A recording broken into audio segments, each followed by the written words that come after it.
बिस्मिल्लाहिर्रहमानिर्रहीम। वो बीवी ऐसी होती है जो अल्लाह ताला की नेमत होती है। अनस बिन मालिक रवायत करते हैं कि अबू तलहा का एक लड़का बीमार पड़ा और फौत हो गया, लेकिन अबू तलहा घर में मौजूद ना थे, वो कहीं बाहर गए हुए थे।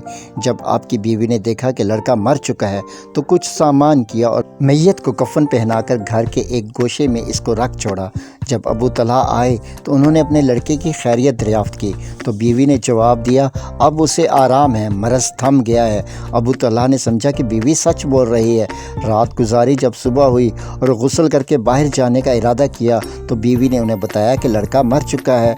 फिर अबू तलहा ने नमाज जनाजा पढ़ी और रसूल करीम सल्लल्लाहु अलैहि वसल्लम से सारा वाक़या बयान किया। रसूल करीम सल्लल्लाहु अलैहि वसल्लम ने दोनों मियाँ बीवी को बरकत की दुआ दी।